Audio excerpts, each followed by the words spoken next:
मन लगाकर सुनिए दोस्तों, आज का इंसान सबसे पहले यही गलती करता है कि वह हर बात का जवाब देना चाहता है।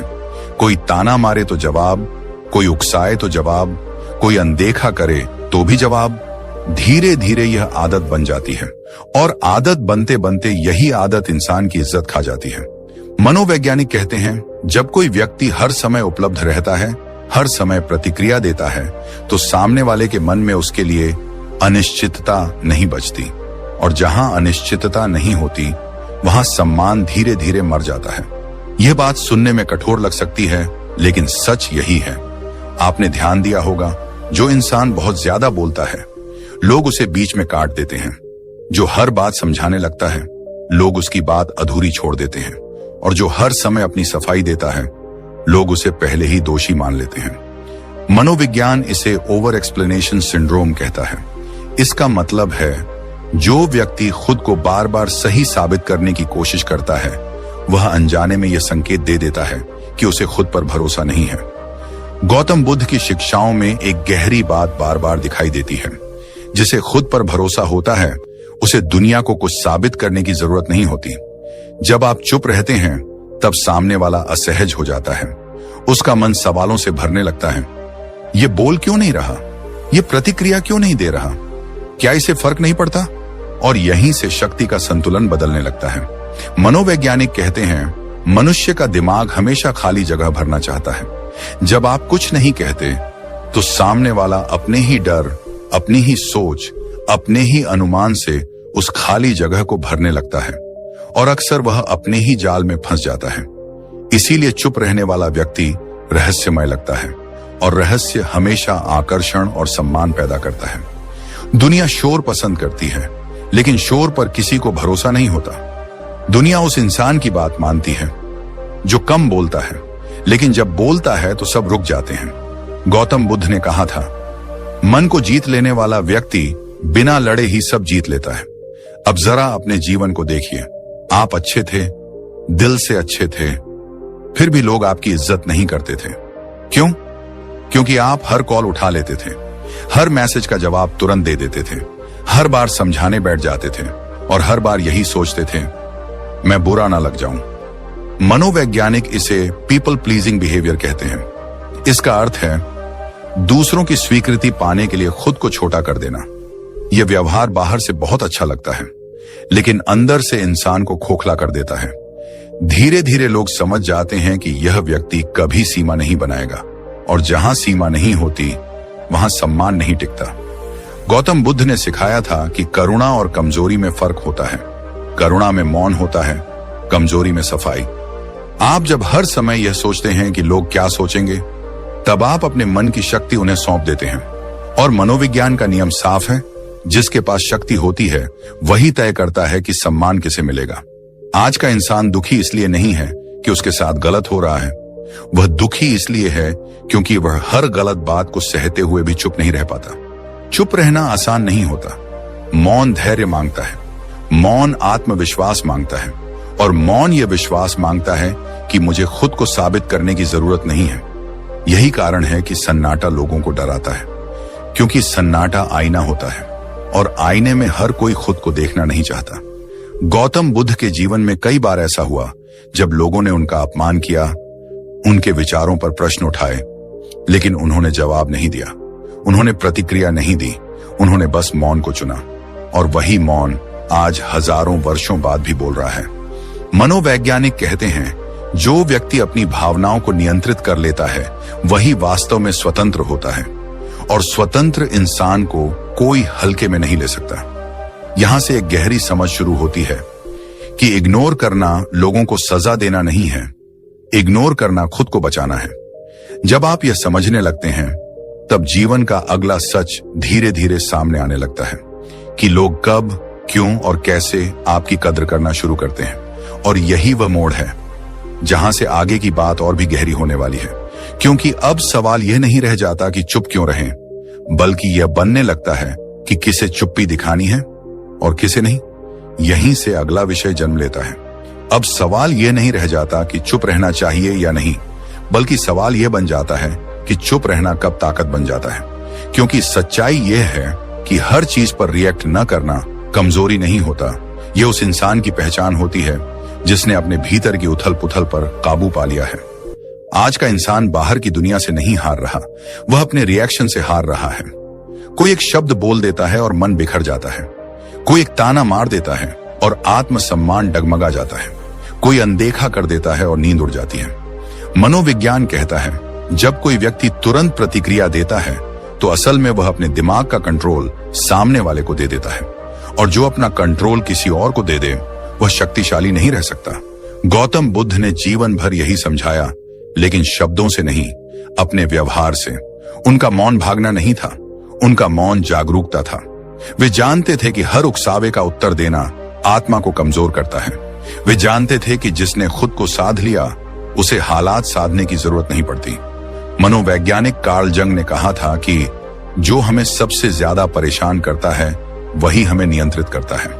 अब जरा इस बात को अपने जीवन पर रखकर देखिए।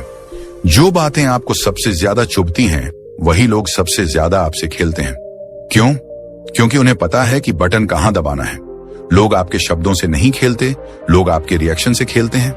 जब आप नाराज होते हैं, वे जीत जाते हैं। जब आप सफाई देते हैं, वे ऊपर आ जाते हैं। और जब आप तड़पते हैं, वे संतुष्ट हो जाते हैं। लेकिन जिस दिन आपने रिएक्ट करना बंद कर दिया, उसी दिन खेल खत्म हो जाता है। क्योंकि खेल तभी तक चलता है जब तक सामने से प्रतिक्रिया मिलती रहे। मनोविज्ञान इसे इमोशनल हुक कहता है। जब कोई व्यक्ति आपकी भावनाओं में हुक डाल देता है और आप फंस जाते हैं। लेकिन हुक तभी काम करता है जब आप खींचते हैं। अगर आप स्थिर रह जाएं तो सामने वाला खुद थक जाता है।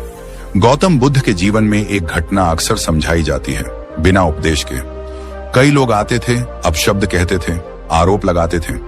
बुद्ध सुनते थे, मुस्कुराते थे और चुप रहते थे। लोग और जोर से बोलते थे और अंत में वही लोग थक कर बैठ जाते थे। बुद्ध ने कभी कहा नहीं कि तुम गलत हो। उन्होंने बस यह दिखाया कि हर शब्द उत्तर मांगता ही नहीं। यह मौन डराता है, क्योंकि यह सामने वाले को उसके अपने शब्दों के साथ अकेला छोड़ देता है। और इंसान को सबसे ज्यादा डर उसी चीज से लगता है जिसमें वह खुद को देख ले। मनोवैज्ञानिक सिगमंड फ्रायड ने कहा था कि मनुष्य अक्सर दूसरों पर वही आरोप लगाता है जो वह खुद में स्वीकार नहीं कर पाता। जब आप चुप रहते हैं तो सामने वाला बोलता चला जाता है, और बोलते बोलते वह अपनी ही सोच उजागर कर देता है। आपने देखा होगा, जब आप शांत रहते हैं तो कुछ लोग ज्यादा बोलने लगते हैं। वे अपनी सफाई देने लगते हैं, वे खुद को सही साबित करने लगते हैं। और यही वह पल होता है जब सच्चाई बिना पूछे बाहर आ जाती है। इसलिए मौन खालीपन नहीं है। मौन एक जगह है जहां सामने वाला खुद को बेनकाब कर देता है। जो व्यक्ति हर बात पर रिएक्ट करता है वह सामने वाले को आईना नहीं दिखा पाता, लेकिन जो व्यक्ति चुप रहता है वही सबसे साफ आईना बन जाता है। मनोविज्ञान कहता है, आत्मनियंत्रण सबसे ऊंचा नियंत्रण है। जो खुद को कंट्रोल कर लेता है वही हालात को कंट्रोल करता है, क्योंकि हालात बाहर नहीं होते, हालात भीतर पैदा होते हैं। गौतम बुद्ध की शिक्षाओं का मूल यही था।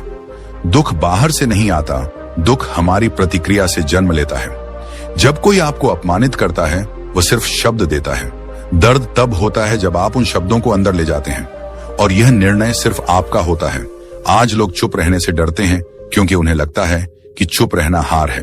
लेकिन मनोविज्ञान कहता है, चुप रहना उस इंसान का गुण है जिसे खुद पर भरोसा है, जिसे यह साबित करने की जरूरत नहीं कि वह कौन है। आप ध्यान दीजिए, सबसे शांत इंसान अक्सर सबसे गहरे होते हैं। वे कम बोलते हैं, लेकिन उनकी मौजूदगी बहुत कुछ कह देती है, और यही वजह है कि उनकी इज्जत बिना मांगे मिलती है। जब आप रिएक्ट करना छोड़ते हैं तो लोग भ्रम में पड़ जाते हैं। वे समझ नहीं पाते कि आप सोच क्या रहे हैं, और यह भ्रम ही शक्ति बन जाता है। मनोवैज्ञानिक कहते हैं, अनप्रिडिक्टेबिलिटी क्रिएट्स रिस्पेक्ट। जो व्यक्ति हर बार एक सा व्यवहार नहीं करता, वही गंभीरता पैदा करता है। गौतम बुद्ध ने कभी खुद को अनुमान लगाने लायक नहीं बनाया। उन्होंने न तो गुस्से का प्रदर्शन किया, न ही भावनाओं की नुमाइश। उन्होंने बस संतुलन रखा, और संतुलन ही असली ताकत है। जब आप चुप होते हैं तब सामने वाला बोलता है, और जब वह बोलता है तब वह खुद को खोल देता है। यही कारण है कि बुद्ध ने मौन को शस्त्र नहीं कवच बनाया। ये मौन आपको बचाता है, ये मौन आपको ऊंचा उठाता है, और ये मौन आपको उस जगह ले जाता है जहां से आप देख पाते हैं कि कौन क्या है। धीरे धीरे आप समझने लगते हैं कि हर लड़ाई लड़ने लायक नहीं होती, हर बात का जवाब देना जरूरी नहीं होता और हर इंसान आपकी ऊर्जा के काबिल नहीं होता। यहीं से एक और सच्चाई जन्म लेती है कि लोग आपकी अच्छाई नहीं, आपकी सीमाएं याद रखते हैं, और सीमाएं शब्दों से नहीं, मौन से बनती हैं।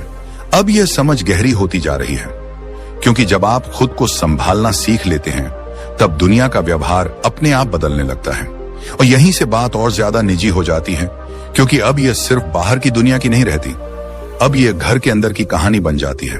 परिवार, जहां हम सबसे ज्यादा सच्चे होते हैं और सबसे ज्यादा घायल भी, यही वह जगह है जहां इंसान सबसे ज्यादा बोलता है, सबसे ज्यादा समझाने की कोशिश करता है और सबसे ज्यादा अनसुना किया जाता है। क्योंकि परिवार में हम ये मान लेते हैं कि यहां तो मुझे समझा ही जाएगा, लेकिन मनोविज्ञान कहता है जहां ज्यादा उम्मीद होती है वहां चोट भी गहरी लगती है। आपने देखा होगा, परिवार में जब आप बार बार कुछ समझाने लगते हैं, मैं ऐसा क्यों कर रहा हूं, मेरी मजबूरी क्या है, मेरी बात समझो, तो धीरे धीरे आपकी बात का असर कम होने लगता है। मनोवैज्ञानिक इसे इमोशनल ओवर एक्सपोजर कहते हैं। जब कोई व्यक्ति अपनी भावनाएं बार बार बिना सीमा के खोल देता है तो सामने वाला उन्हें हल्के में लेने लगता है। यह बुरा इंसान होने की वजह से नहीं होता, यह इंसानी स्वभाव है। गौतम बुद्ध ने कभी अपने सबसे करीबी लोगों को भी बार बार समझाने की कोशिश नहीं की। उन्होंने यह नहीं कहा कि मेरी बात मानो, उन्होंने बस अपने व्यवहार से दिखाया कि शांति कैसी होती है। परिवार में चुप रहना आसान नहीं होता, क्योंकि वहां शब्द नहीं, भावनाएं जुड़ी होती हैं। वहां हर बात दिल से लगती है। लेकिन बुद्ध का मौन भागना नहीं था, उनका मौन संतुलन था। मनोविज्ञान बताता है, रिश्तों में बार बार बोलना अक्सर समाधान नहीं बल्कि टकराव बढ़ाता है। जब आप एक ही बात कई बार कहते हैं तो सामने वाले के दिमाग में वह बात नहीं, आपकी आवाज शोर बन जाती है। आपने महसूस किया होगा, जिस बात को आप रोज कहते हैं उसकी कद्र नहीं होती, लेकिन जिस बात को आप कभी कभी सही समय पर कहते हैं वह सीधा दिल में उतर जाती है। यही कारण है कि चुप रहना कई बार रिश्तों को बचा लेता है, क्योंकि चुप्पी सामने वाले को सोचने का मौका देती है, और सोच वही करता है जो बोल नहीं रहा होता। गौतम बुद्ध की शिक्षाओं में एक बहुत ही सूक्ष्म बात है, अगर सामने वाला सुनने की स्थिति में नहीं है तो शब्द व्यर्थ हो जाते हैं, और व्यर्थ शब्द रिश्तों में कड़वाहट भर देते हैं। परिवार में इग्नोर करना मतलब रिश्तों से मुंह मोड़ना नहीं है। इग्नोर करना मतलब यह समझना है कि हर समय सही साबित होना जरूरी नहीं, कभी कभी शांत रहना ही सबसे बड़ा प्रेम होता है। मनोवैज्ञानिक कहते हैं, जब आप हर विवाद में खुद को साबित करने निकल पड़ते हैं तो आप अनजाने में रिश्ते को प्रतियोगिता बना देते हैं, और जहां प्रतियोगिता होती है वहां अपनापन मरने लगता है। अब यही बात धीरे धीरे बाहर की दुनिया में भी दिखने लगती है, ऑफिस में, समाज में, लोगों के बीच। आपने ध्यान दिया होगा, ऑफिस में जो सबसे ज्यादा बोलता है वही सबसे ज्यादा थक जाता है, और जो कम बोलता है वही सबसे ज्यादा सुना जाता है। यह कोई संयोग नहीं है, यह मनोविज्ञान का नियम है। मनोवैज्ञानिक इसे अथॉरिटी बायस कहते हैं। हम इंसान अक्सर उस व्यक्ति को ज्यादा गंभीरता से लेते हैं जो अपनी बात कम लेकिन ठहराव के साथ रखता है, जो हर मीटिंग में नहीं बोलता लेकिन जब बोलता है तो लोग रुक जाते हैं। बॉस के सामने हर बात पर प्रतिक्रिया देना अक्सर आपको मजबूत नहीं बल्कि बेचैन दिखाता है, और बेचैनी कभी सम्मान नहीं दिलाती। गौतम बुद्ध ने कभी भीड़ में खुद को साबित नहीं किया। उन्होंने न तो शोर मचाया, न ही अपनी उपस्थिति थोपने की कोशिश की। उनकी चुप्पी ही उनकी पहचान बन गई। मनोवैज्ञानिक अल्बर्ट आइंस्टीन ने कहा था कि शांति में सोच सबसे साफ होती है, और साफ सोच वही कर सकता है जो हर समय बोलने में अपनी ऊर्जा खर्च नहीं करता। ऑफिस में मौन का मतलब निष्क्रिय होना नहीं है, मौन का मतलब है सही समय का इंतजार करना, और सही समय पर कही गई बात अक्सर 10 गलत समय की बातों से ज्यादा असर करती है। समाज भी यही देखता है, जो हर जगह अपनी राय देता है उसे लोग सुनते तो हैं लेकिन याद नहीं रखते, और जो कम बोलता है उसकी बात को लोग मन में बैठा लेते हैं। मनोविज्ञान कहता है, स्कैर्सिटी क्रिएट्स वैल्यू। जो चीज कम मिलती है वही कीमती लगती है। आपके शब्द भी इसी नियम पर चलते हैं। जब आप हर समय उपलब्ध नहीं रहते, हर बात पर राय नहीं देते, हर बहस में कूद नहीं पड़ते, तो आपकी मौजूदगी खुद ब खुद वजनदार हो जाती है। गौतम बुद्ध ने यही सिखाया। बाहर की दुनिया को बदलने से पहले अपने भीतर की बेचैनी को शांत करो। जब भीतर शांति होती है तो तो बाहर का व्यवहार अपने आप बदल जाता है। परिवार हो या ऑफिस, जो व्यक्ति खुद को संभालना सीख जाता है वही सबसे ज्यादा सम्मान पाता है। धीरे धीरे आप यह महसूस करने लगते हैं कि आपको ज्यादा बोलने की जरूरत नहीं पड़ रही। लोग खुद आपकी बात का इंतजार करने लगे हैं और यही वह पल होता है जहां मौन बोलने लगता है। अब यहां से एक और गहरी परत खुलने वाली है, क्योंकि जब आप चुप रहना सीख लेते हैं तब एक सवाल सामने आता है कि लोग आपकी कद्र आखिर तभी क्यों करने लगते हैं जब उन्हें आपकी जरूरत महसूस होती है। और यहीं से वह सच्चाई सामने आने लगती है जिसे स्वीकार करना सबसे ज्यादा मुश्किल होता है। क्योंकि अब सवाल यह नहीं रहता कि लोग अच्छे क्यों नहीं हैं, अब सवाल यह बन जाता है कि लोग हमें तभी क्यों समझते हैं, तभी क्यों इज्जत देते हैं जब उन्हें हमारी जरूरत महसूस होती है। यह बात सुनने में कड़वी लगती है, लेकिन मनोविज्ञान इसे बहुत साफ शब्दों में समझाता है। इंसान जिस चीज को आसानी से पा लेता है वह उसके लिए सामान्य बन जाती है, और जो चीज सामान्य बन जाती है उसकी कद्र धीरे धीरे खत्म हो जाती है। आप अगर हर वक्त उपलब्ध हैं, हर कॉल उठा रहे हैं, हर मैसेज का तुरंत जवाब दे रहे हैं, हर समस्या में सबसे पहले खड़े हो रहे हैं, तो आप अनजाने में एक संदेश दे रहे हैं, मैं हमेशा मिल जाऊंगा। और मनोविज्ञान का नियम कहता है जो हमेशा मिलता है उसकी कीमत तय नहीं की जाती। महान मनोवैज्ञानिक अब्राहम मैस्लो ने कहा था कि इंसान की जरूरतें ही उसके व्यवहार को तय करती हैं। जब तक किसी को आपकी जरूरत नहीं होती वह आपको सहज मान लेता है, लेकिन जिस दिन उसकी जरूरत आपसे जुड़ जाती है उसी दिन आपकी अहमियत उसके मन में बढ़ने लगती है। यह प्रेम की कमी नहीं है, यह मानव स्वभाव है। गौतम बुद्ध ने इसे बहुत गहराई से समझा था। उन्होंने कभी खुद को सबके लिए उपलब्ध नहीं किया। वे करुणामय थे लेकिन हर समय नहीं। वे सहायक थे लेकिन बिना सीमा के नहीं। उनका मौन, उनकी दूरी, उनका ठहराव, यही उनकी ताकत बन गया। आज के समय में लोग इसे गलत समझ लेते हैं। उन्हें लगता है कि अगर हम हमेशा अच्छे रहेंगे तो लोग हमें सम्मान देंगे, लेकिन मनोविज्ञान कहता है अच्छा होना और हमेशा उपलब्ध होना ये दो अलग बातें हैं। आपने देखा होगा जिस दोस्त से आप हर समय मिल सकते हैं उससे मिलने की योजना बार बार टल जाती है, लेकिन जिससे मिलना मुश्किल होता है उसके लिए समय निकाला जाता है। यह स्कैरसिटी प्रिंसिपल है। जिस चीज की कमी महसूस होती है वही मूल्यवान लगती है। आपकी उपलब्धता भी एक संसाधन है और हर संसाधन की कीमत तभी होती है जब वह सीमित हो। गौतम बुद्ध ने सिखाया कि आसक्ति दुख का कारण बनती है, और यहाँ आसक्ति सिर्फ वस्तुओं से नहीं होती, लोगों से भी होती है। जब आप हर वक्त लोगों के लिए मौजूद रहते हैं तो वे आपसे जुड़ जाते हैं, लेकिन आपकी कद्र से नहीं, आपकी सुविधा से।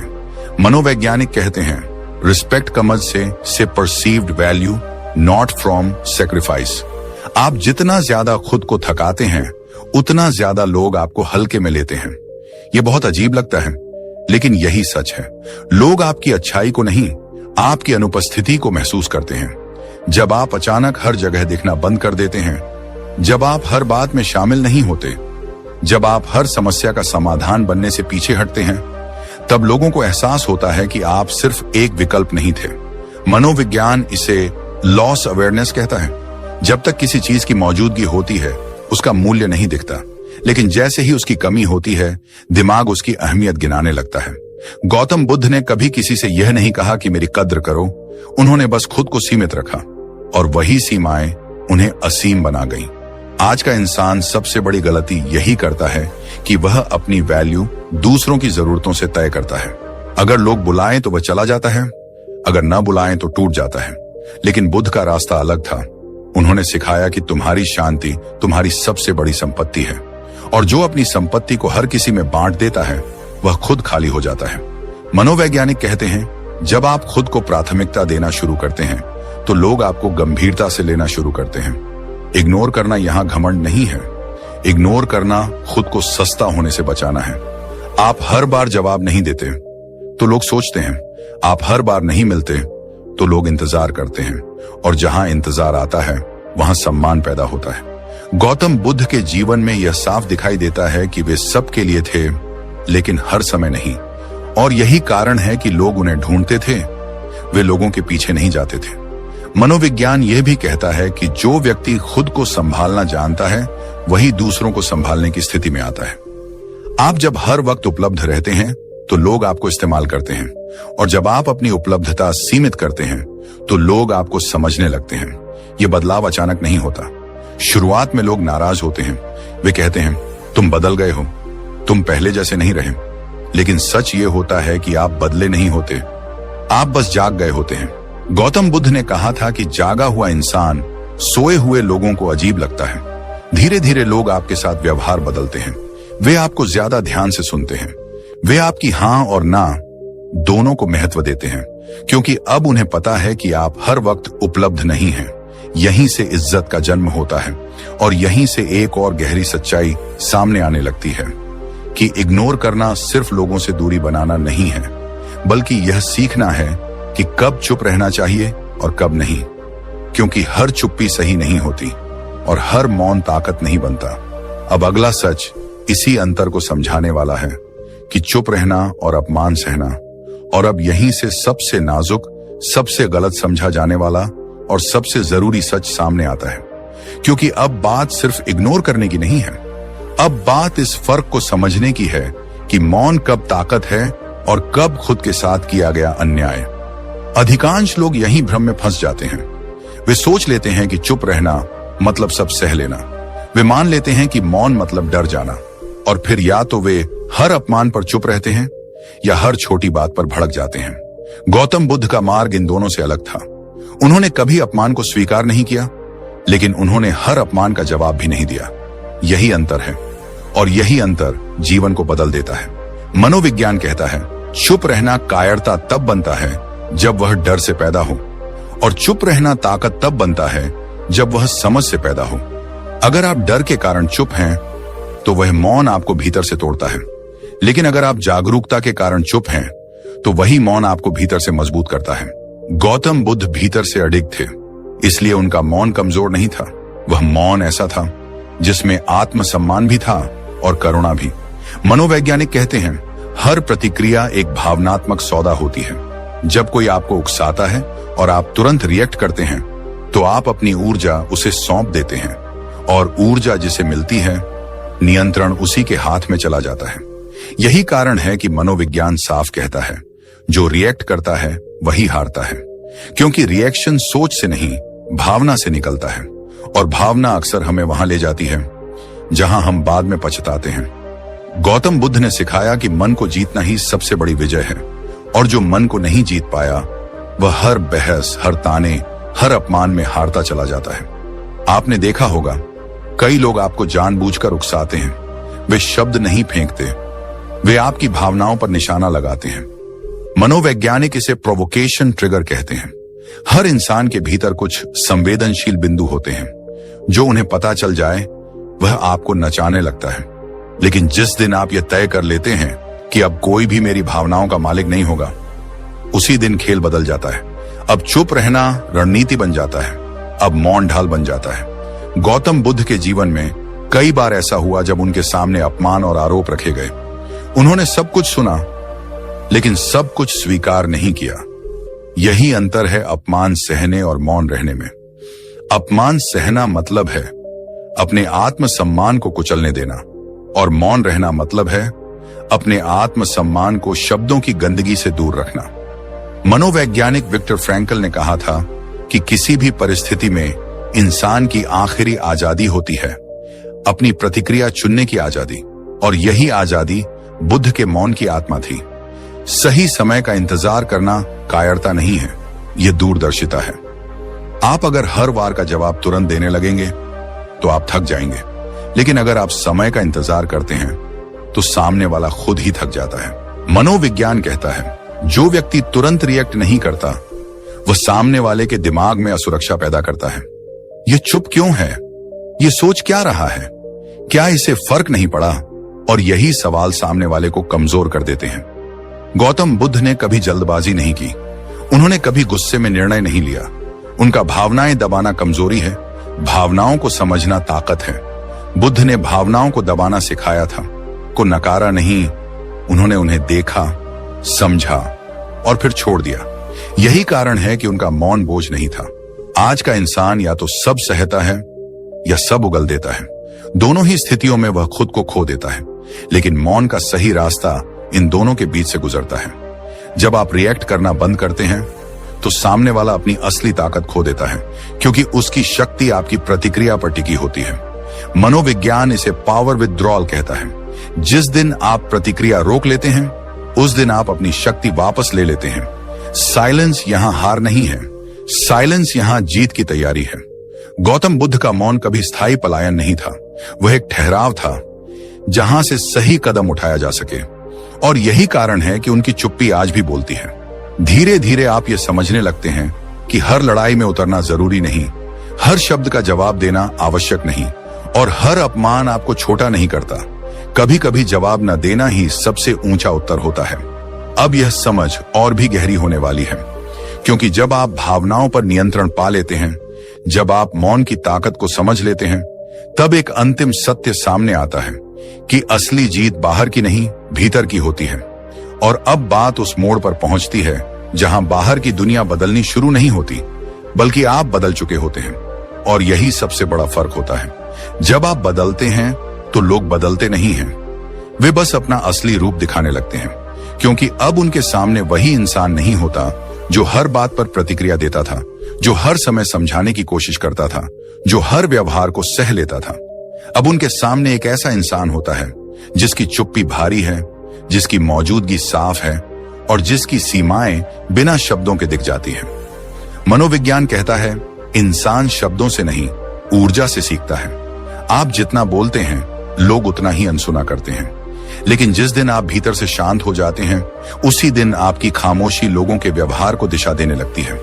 आपने ध्यान दिया होगा, जब आप बहस करना छोड़ देते हैं, लोग धीरे धीरे आपसे बहस करना बंद कर देते हैं। जब आप सफाई देना छोड़ देते हैं, लोग आपसे आरोप लगाना कम कर देते हैं। और जब आप खुद को साबित करने की दौड़ से बाहर निकल जाते हैं, लोग खुद ब खुद आपकी मौजूदगी को गंभीरता से लेने लगते हैं। यह कोई जादू नहीं है, यह मनोविज्ञान का बहुत गहरा नियम है। महान मनोवैज्ञानिक विलियम जेम्स ने कहा था कि मनुष्य का व्यवहार अक्सर सामने वाले की प्रतिक्रिया से आकार लेता है। जब आप वही प्रतिक्रिया देना बंद कर देते हैं, तो सामने वाले के पास खेलने के लिए कुछ बचता ही नहीं। आपकी चुप्पी यहां दीवार नहीं बनती, वह आईना बन जाती है। और आईने के सामने हर कोई सहज नहीं रह पाता।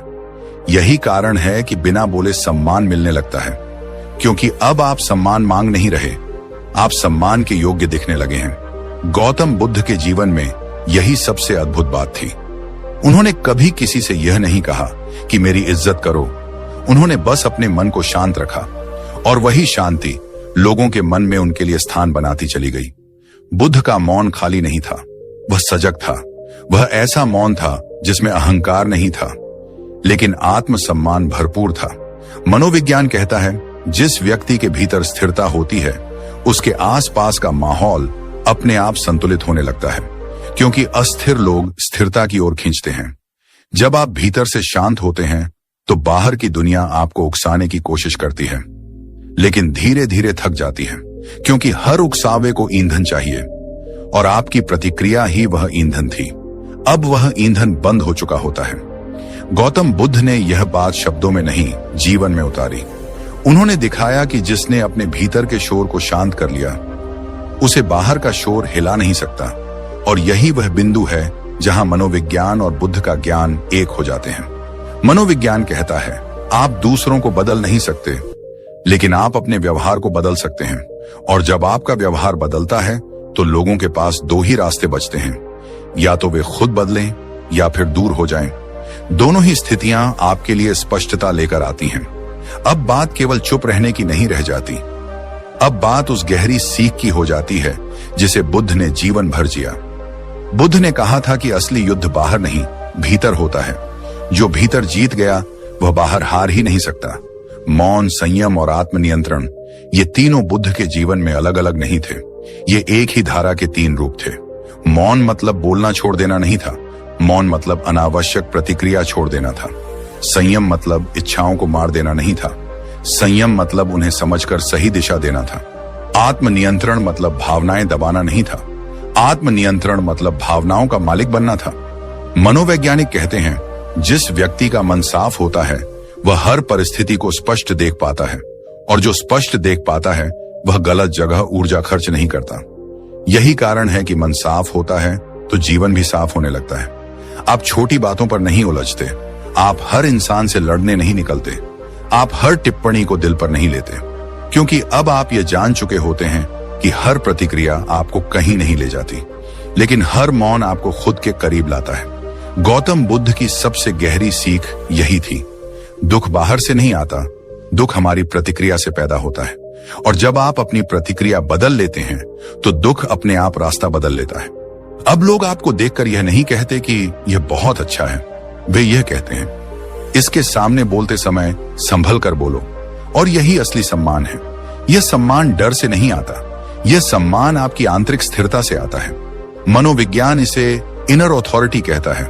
जब व्यक्ति खुद के भीतर स्थिर होता है तो उसे बाहरी स्वीकृति की जरूरत नहीं रहती, और यही न जरूरत उसे शक्तिशाली बना देती है। गौतम बुद्ध ने कभी दुनिया से कुछ नहीं मांगा, और यही कारण है कि दुनिया आज भी उनसे सीखती है। अब यह यात्रा अपने अंतिम सत्य की ओर बढ़ रही है, जहां समझ यह बनती है कि असली जीत बहस जीतने में नहीं, असली जीत शांत रहने में है। क्योंकि जब मन साफ होता है तो जीवन अपने आप हल्का हो जाता है, और हल्का जीवन ही सबसे बड़ा धन है। यहीं से अब अंत की ओर कदम बढ़ते हैं, जहां यह समझ पूरी तरह बैठती है कि मन को जीत लेना ही संसार की सबसे बड़ी जीत है। और अब इस पूरी यात्रा के अंत में एक क्षण के लिए रुकिए, कुछ सोचने के लिए नहीं, कुछ साबित करने के लिए नहीं, बस महसूस करने के लिए। अगर आप यहां तक सुनते आए हैं तो यकीन मानिए आप वही इंसान नहीं रहे जो वीडियो की शुरुआत में थे, क्योंकि जो व्यक्ति चुप्पी को समझने लगता है वह दुनिया को देखने का नजरिया बदल लेता है।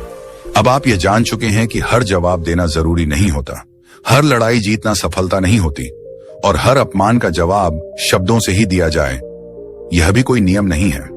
आपने यह भी समझा कि असली ताकत आवाज ऊंची करने में नहीं, बल्कि मन को नीचे उतारने में है। असली शांति भागने में नहीं, बल्कि भीतर ठहर जाने में है। गौतम बुद्ध ने कभी यह नहीं कहा कि दुनिया बदलो, उन्होंने सिर्फ इतना कहा, खुद को समझ लो। और यही इस पूरी स्क्रिप्ट का सार है। जब मन साफ होता है तो फैसले आसान हो जाते हैं। जब भीतर शांति होती है तो बाहर की उथल पुथल डराना बंद कर देती है, और जब आप खुद से जीत जाते हैं तो दुनिया आपको हराने की कोशिश भी छोड़ देती है। अब सवाल यह नहीं है कि लोग आपके बारे में क्या सोचते हैं, अब सवाल यह है कि आप अपने बारे में क्या जानते हैं। क्योंकि जिस दिन आप खुद को समझ लेते हैं उस दिन से आपकी चुप्पी बोझ नहीं रहती, वह आपकी पहचान बन जाती है। यही कारण है कि कुछ लोग कम बोलते हैं, लेकिन जब मौजूद होते हैं तो माहौल बदल जाता है। कुछ लोग बहस नहीं करते, लेकिन उनकी एक नजर काफी होती है, और कुछ लोग खुद को साबित नहीं करते, फिर भी लोग उन्हें हल्के में लेने से डरते हैं। अगर आज आप अपने जीवन में थकान महसूस कर रहे हैं, लोगों से, रिश्तों से, उम्मीदों से, तो शायद आपको और लड़ने की जरूरत नहीं है, शायद आपको शांत होने की जरूरत है। क्योंकि शांति हार नहीं है, शांति समझदारी है। शांति वह जगह है जहां से असली शक्ति जन्म लेती है। और अगर इस वीडियो के किसी भी पल में आपको ऐसा लगा हो कि कोई तो है जो मेरी अंदर की बात कह रहा है, तो समझ जाइए ये वीडियो यूं ही नहीं मिला, ये चैनल भी यूं ही नहीं बना। ये चैनल उन लोगों के लिए है जो दिखावा नहीं चाहते, समाधान चाहते हैं, जो शोर से थक चुके हैं और अब शांति सीखना चाहते हैं, जो दुनिया जीतने से पहले खुद को जीतना चाहते हैं। यहां हम मोटिवेशन नहीं बेचते, यहां हम सहारा बनते हैं। यहां शब्द नहीं, अनुभव बांटे जाते हैं। अगर आप चाहते हैं कि हर दिन आपकी सोच थोड़ी और साफ हो, आपका मन थोड़ा और हल्का हो, और आप खुद के और करीब आते जाएं, तो इस चैनल से जुड़ जाइए। सब्सक्राइब करना सिर्फ एक बटन दबाना नहीं है, यह एक फैसला है, खुद को समझने की दिशा में पहला कदम। और जाते जाते आज खुद से एक छोटा सा वादा कीजिए, अगली बार जब कोई आपको उकसाए, आप तुरंत प्रतिक्रिया नहीं देंगे। अगली बार जब कोई आपको नीचा दिखाने की कोशिश करे, आप अपनी शांति नहीं बेचेंगे।